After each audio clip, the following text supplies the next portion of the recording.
This is Seahawks Today. I am your host, Will Ortner, and we have to get into the latest injury news, not just on the Seattle Seahawks, but also on the New England Patriots, and how both injury reports, while they are kind of murky right now, they're quiet. Neither team really wants to give anything away.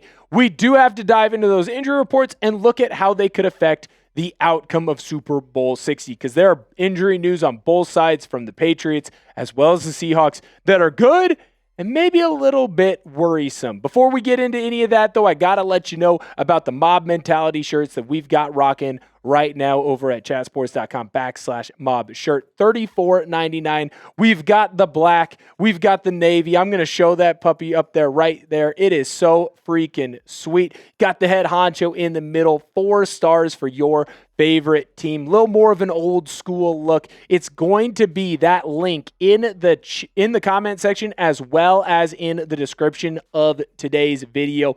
Go pick yourself up one. You will be the talk of the town if you go and grab one of those.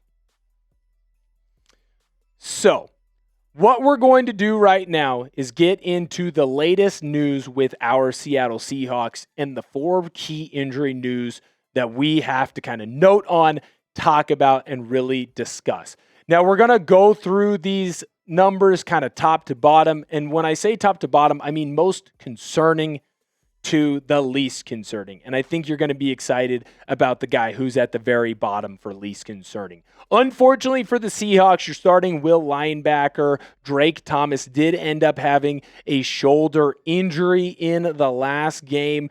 And there is a bit of a worry on whether or not he will be ready to go. He will be okay to play against the New England Patriots in Super Bowl 60. Now, I still feel pretty comfortable with where Drake Thomas is at. Now, obviously, an undersized guy, this was a little bit of a fear around him. Hey, he's fast, he's physical, but is he going to be able to withstand a bunch of hits? I would have a hard time seeing him being kept out of this Super Bowl. But when you look at his regular season stats, obviously they jump off the charts, not just because he's making a bunch of tackles, not just because he's making a bunch of tackles in the backfield, but also because of his ability that he has shown to cover running backs out of the backfield as well as tight ends. When you look at his playoff stats so far, they've basically kept pace with everything that he was doing in the regular season. Now, the one difference here for Drake Thomas that you are not seeing in the postseason that you saw in the regular season is he's not being added in the blitz nearly as much, so he's not getting as many sacks.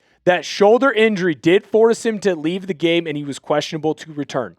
I have a hard time seeing Drake Thomas not be able to go out and play in the Super Bowl. It is important to note, though, that we've already seen Tyrese Knight play as a starter for this defense, but also as a backup when Ernest Jones ended up leaving and getting more and more reps. I do believe that you have a capable backup that can come in and make a lot of plays, but right now, watching out for what's going on with Drake Thomas is going to be very imperative. I'm a little bit worried about where he is at. Plenty of time, though. Plenty of time for him to rest and recover. If you're a real Seahawks fan, hit that thumbs up button on this video. We're trying to break a record here for most likes that we've had on a video.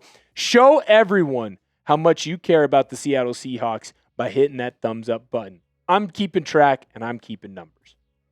Next player that we have to talk about is tight end Elijah Arroyo. And now with Arroyo, I'll tell you what, I am pretty shocked that we didn't get to see him play on Sunday. Now, I'm not going to sit up here and tell you that his numbers are eye-popping on the season. They just simply are not. 15 catches, under 200 yards, and a touchdown. That's not good enough, or that's not as much as what kind of people thought was going to happen from Arroyo. To be fair, he's a rookie, and so there's a long way for him to go. It felt like we were finally going to get to see him back in action. He had a full week against the 49ers of practicing where he was a full practice participant, and yet he was still not activated to the active roster. Then this week, another full week of participation in practice, activated to the active roster against the Rams, but then he ends up being one of the inactive players before the game ended up kicking off. What is the deal with Arroyo? Now, there's a lot of us, myself included, that are kind of thinking that this is some more lingering injury issues for him. But what I think is also important to kind of look at is what situation are the Seahawks in right now? because of the different injuries that you've seen on the offensive line, it has made sense to not bring Arroyo back necessarily yet because you had more pressing needs elsewhere. I do think that the Seahawks are finally going to get to see Elijah Arroyo back out on the field for the Super Bowl, and what he adds to this offense is immeasurable. You're not going to see it on his stat line. You're going to see what Arroyo adds in the running game and the stat line for a guy like Kenneth Walker and George Halani, but more importantly, you're going to see it with his fellow tight ends and wide receivers because they will be more open because teams are forced to focus on him more. We'll get more into that in a later video, but I want to make sure I got you the most recent injury news on Arroyo. Next guy that we got to talk about, offensive tackle Charles Cross. He was an absolute warrior on Sunday. The fact that Cross was able to come out working through a foot, working through a knee, working through a hamstring injury was absolutely impressive, and he did not let up because he knew he couldn't. Now, Josh Jones was able to play if needed, but Amari Kite was not able to go. So Seattle had to lean on Charles Cross, and lean on him they did, and he had one of the best performances that I think he has had this season. Now, he is going to continue to show up on the injury report. How do I know that? Because head coach Mike McDonald had this to say on his radio show today. Essentially, Sam Darnold and Charles Cross are going to be sore throughout this week. Don't be shocked if you see another week where Charles Cross really doesn't practice.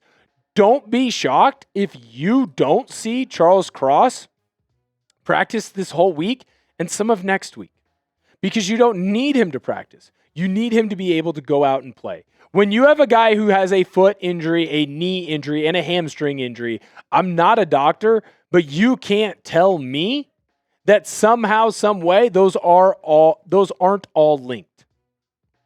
How often have we seen a guy have an injury, try and come back quickly, and then get injured worse after said injury? I commend Charles Cross for being able to go out and perform. But right now, I don't need him to practice. I just need him to play. And I need him to play one more time.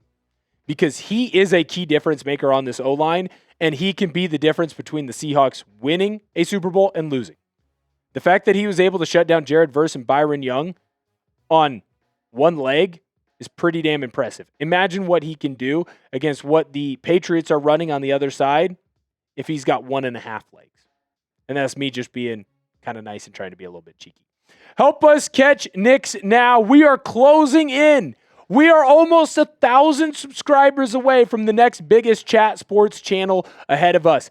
Come on in, hit that sub button. New Yorkers love to win, and I want to show that not only can we beat the Bostonians and the New Englanders, but we can also beat the New Yorkers here on Chat Sports and here on our channel. The bigger we get as a channel, remember, the more fun things, exciting things we will be able to do. I've got some more injury news to talk to you about the Seahawks, including some news on QB1, as well as diving into the two big injuries of note over with the New England Patriots. But before we get into any of that, I need to let you know about my good friends over at Rocket Money. I have a very fun, very exciting vacation planned for the summer. Very excited to go back home and visit the great state of Washington. To be able to do that, I needed to set some money aside, and Rocket Money is helping me do that.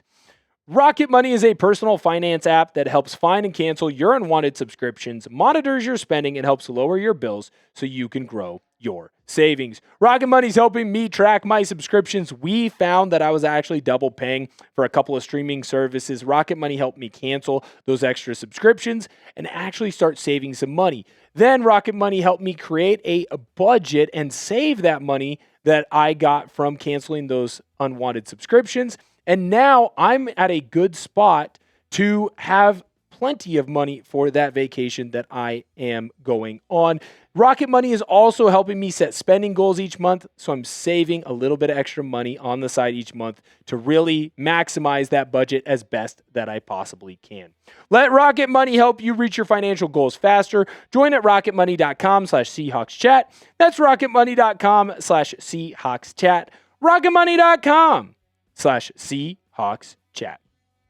Shout out to Rocket Money. Last guy that I got to talk about is QB1, Sam Darnold. The guy had maybe the most impressive performance of his career on Sunday. In fact, no, I'm going to say it, Skip Bayless style. It was the most impressive performance for Sam Darnold of his career.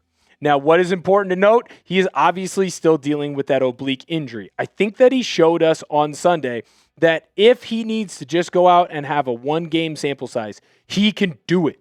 He can sling the rock. Plenty of off-balance throws that he was making in that game that no other QB or few other QBs can make. Sam Darnold has been impressive this entire postseason, and he's continuing to build onto and create a new legacy for himself. Darnold's oblique is obviously going to be bothering him through the next 2 weeks. Don't be shocked if you see Drew Lock have a lot more practice reps than Sam Darnold. What's most important for Sammy D right now is to rest and recover and get that oblique in as best of a position as possible. By the way, having 2 weeks of prep and 2 weeks off, 2 weeks to rest and recover before you have to play in another game is actually only going to make his oblique better. The core does not get better unless you rest it. And Sam is going to get extra rest before we need to call on him again. Great injury news for the Seahawks.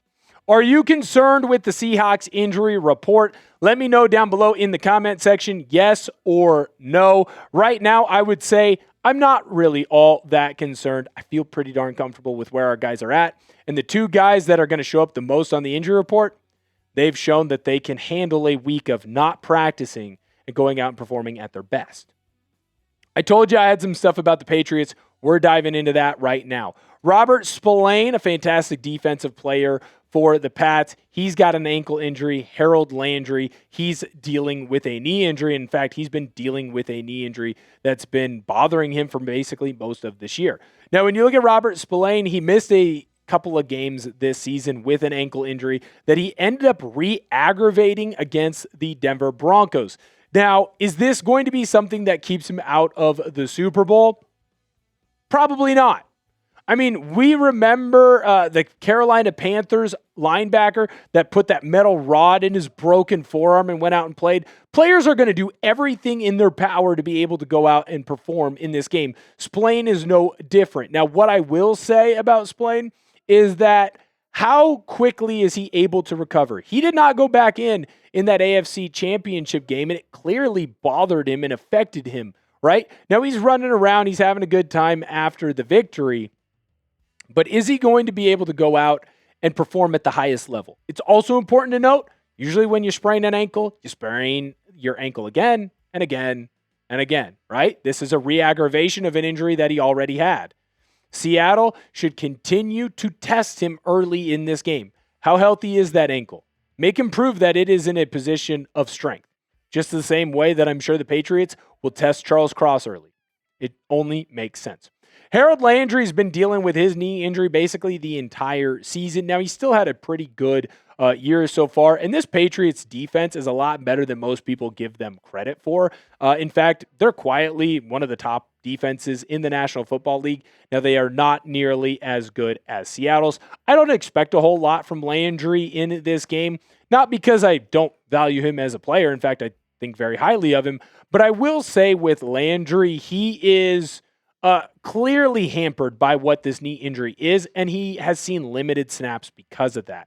How much is he going to be out there on the field? I'm not entirely sure, but I would not expect it to be much.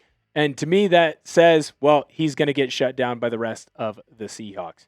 Be honest right now in the comment section. The Seahawks have been to 3 Super Bowls. This will be their 4th. What is your favorite Super Bowl memory? Is it the Jermaine Kearse catch that almost was the greatest catch in Super Bowl history next to David Tyree? Was it Doug Baldwin going into the spin cycle twice to get into the end zone over the Denver Broncos? Was it Cam Chancellor's hit on Demarius Thomas?